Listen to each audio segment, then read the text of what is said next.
Helicopter আকাশে উড়ল বেলা 12:15টায়। গন্তব্য বাংলাদেশের একেবারে শেষ প্রান্তে দুর্গম পাহাড়ি এলাকা।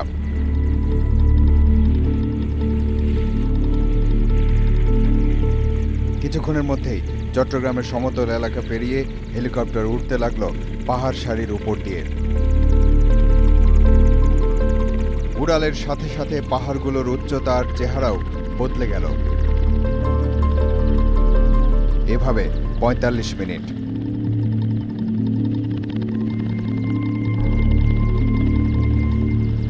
তারপর জঙ্গলের ফাঁক ফোকর গলিয়ে অনেক কসরত করে ল্যান্ড করলো হেলিকপ্টার।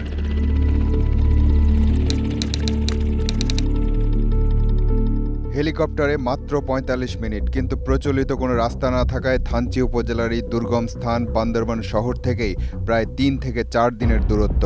৭৫০ বর্গ কিলোমিটার এই এলাকায় কোনো ধরনের নিরাপত্তা আমাদের বাহিনী না থাকায় অবৈধ বসবাস এবং অবৈধ যেটা পপি চাষ সেটা তৈরি হচ্ছে। বেলা ৩:১টার দিকে অপ্রচলিত আর দুর্গম পথে যাত্রা শুরু হলো।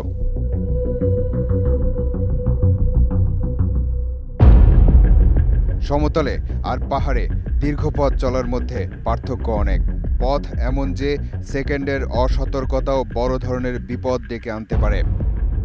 তার মানে আমাদের চোখকে ফাঁকি দেওয়ার জন্য আরও কঠিন টেরেনে এই ধরনের পপি চাষগুলো করেছে আর কি। সামনে একটা পাহাড়ি ঝিরি। ঝিরির ওপারে বড় বড় ঝোপের উঁচু দেয়ালের মতো আড়াল।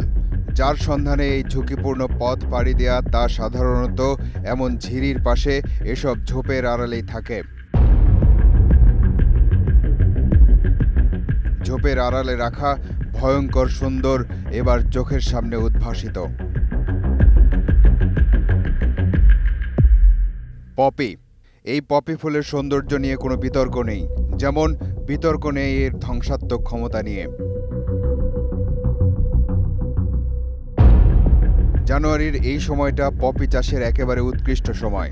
ডিসেম্বরের ৩ তারিখ আসছে, তখন এসে দেখছি যে কার্সে রোপণ করা নাই। যেমন চলে গেছি এই গ্যাপটার ভিতরে আবার এটা রোপণ করছে। কয়েকদিনের মধ্যেই এই সুন্দর ফুলগুলো ঝরে যাবে। তারপর ডিম্বাকৃতি অংশ থেকে কষ সংগ্রহ করে তৈরি হবে আফিম, হেরোইন, মরফিন এবং প্যাথিড্রিন সহ বিভিন্ন মাদকদ্রব্য। মাদকের এই ভয়ঙ্কর উপাদান পপি ফলকে বলা হয় মাদার ড্রাগ। আর যাই হোক, দেশের শেষ প্রান্তে এই দুর্গম এলাকায় এমন সুন্দর ফুলের চাষ করা পাহাড়ের মানুষদের নিয়মিত কৃষি অভ্যাস নয়। তাহলে করছে কারা? এগুলা করিতে মারমা, তারপরে খমি এগুলা করেন। এই দাম বলে এক তুলা থেকে ওই ৩২০০, তারপরে ওই ২৫০, ২৫০০ এরকম একতলা। এক তুলা।